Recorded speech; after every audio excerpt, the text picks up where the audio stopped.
good morning. My name is Captain Mel Simpson, and today I'm going to tie some flat wing tarpon flies, primarily for the west coast of Florida, specifically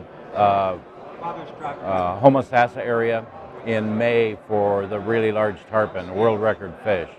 The first thing I'm going to start with is explain some of the materials I'm using.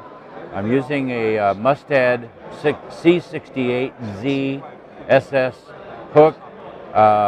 Looked at the hooks different hooks a little bit, and decided that in my application, this hook is about the right weight for me and very strong for the really large fish. It's easy to resharpen if the point gets rolled over by hitting a push-pull or pulling platform or whatever.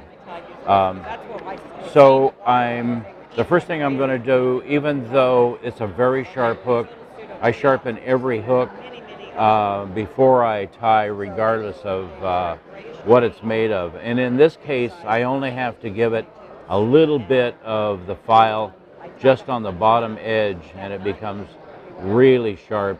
And it's not a long point that's easy to roll. It's a fairly short point, but it is really sharp. So I started in the vise. One of the things I do in my tying is I identified by type of fly that I'm going to tie the different parts of the fly to the point where when I first start on a pattern, I will mark the hook with a felt marker showing all of the sections. So as I tie a dozen flies, everyone's going to come out exactly the same. So the first thing we're going to start out was put the tail on there. The tail is bucktail and is primarily on there to hold the wing up a little bit, as opposed to like using a mono loop or something. I just use a little bit of bucktail. The wing material is really lightweight, so it doesn't take much to hold it up. So I give it a base, pick out some bucktail, make it even, a little bit in your hand.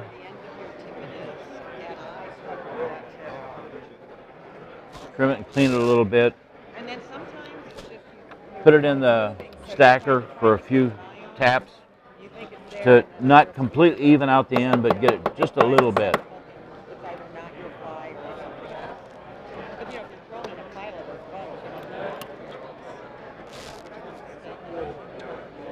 Look at the length of the tail the way I want it.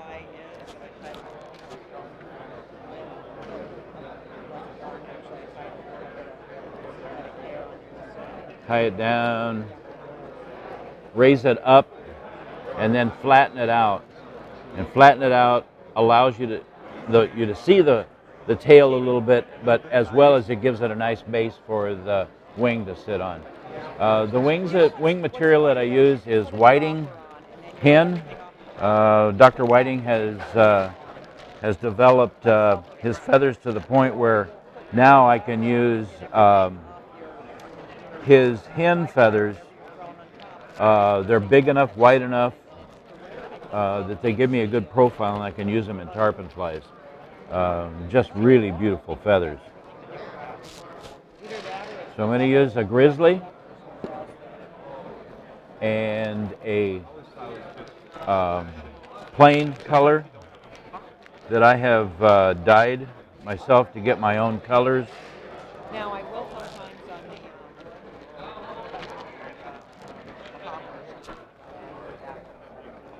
So I pick out a couple of nice wide ones. Now again, in my effort to make sure that all of the parts are exactly the same, I have marks. I have a ruler laid out so I can measure and cut my feathers to the exact length that I want them. In this case, 2.5 inches long. I start with the ones on the inside, and I put some super glue on the wraps. which helps the feather stick on there and lay on there. Put them right on the very top with very lightweight wraps. I'm not wrapping hard, I'm just very light. So I've got them, whoops, one of them came loose. Miniature crease slice. No problem. You take the same thing with your thumb, it folds over. Crease slice. Yeah, tiny little. It's amazing. He lives next door. So I've got them on there. All of these loose feathers, doesn't matter. Take one, turn the vise around, lay it on the other side.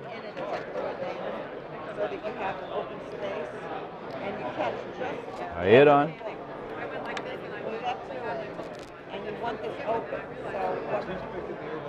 Yeah, toothpick. So what I'll do is I'll keep it a little bigger than I Tie the one on this side and start tying it down, giving it a little bit more pressure as you wrap. There's that. Now it's going to need some flash, and I have pretty well eliminated all of my flash with the exception of a little bit of Puglisi anadromous brush. It's got enough sparkle in it that I really don't need to put a lot of flash in. I give it 2 wraps. This brush has a stainless steel wire in it, and you have to be careful, it'll cut your thread. So I give it 2 wraps of this feather is giving me problems over here.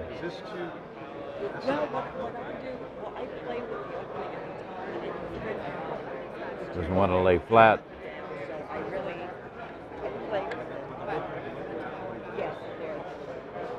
And it takes, I've messed a couple up with the glue that gets up too high. But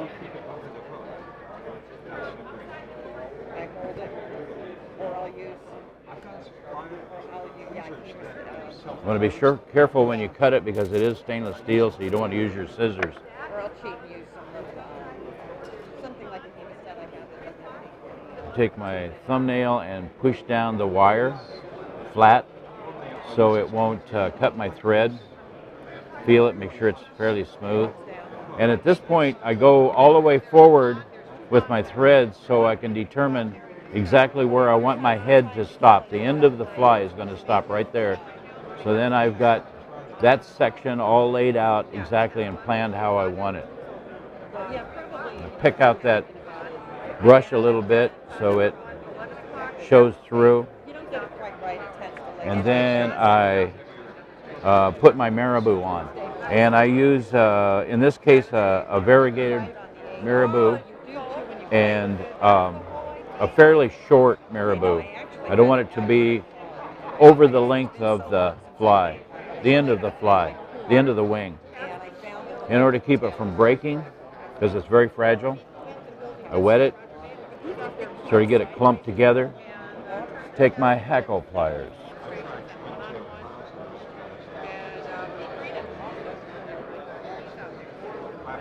You don't have to be real critical on this because you're going to sort of tie over them and tie them back anyway. So you just sort of let them wrap around as you palmer them.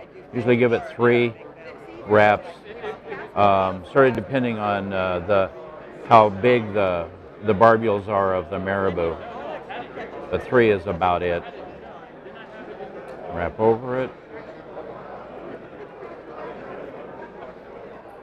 Cut it off.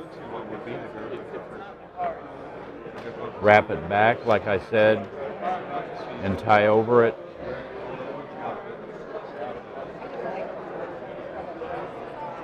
Now I move forward. Now I've already know how much my head is going to, size it's going to be because I already have the space there.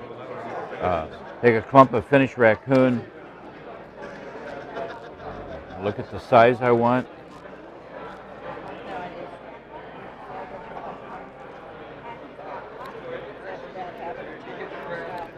Trim it off nice and clean.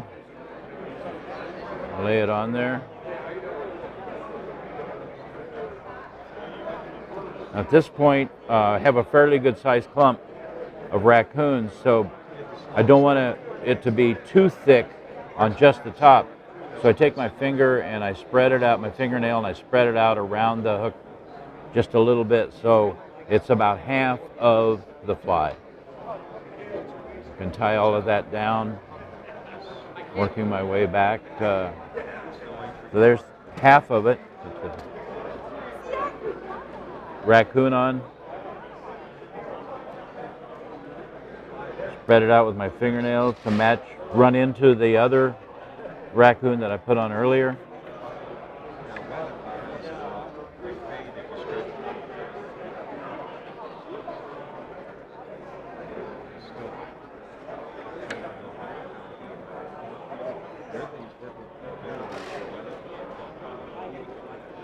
I use 6/0 thread, so I have the opportunity to shape the head any way I want it, because I have lots of opportunities for, I can wrap for a long time with this smaller thread to get the exact shape I want.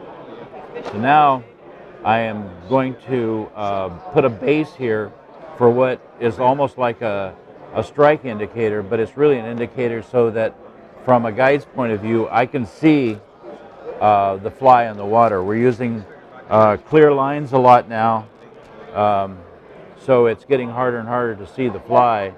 So I put this orange, I either put an orange head on it, or in this case I'm using some orange chenille.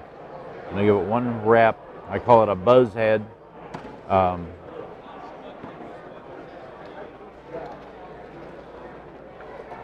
So that you can see it if we're in the water.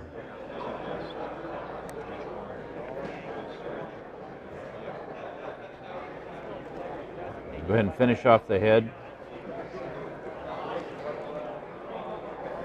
Again, I couldn't do this if I was using large thread. Couldn't get the exact shape that I want. Excuse me.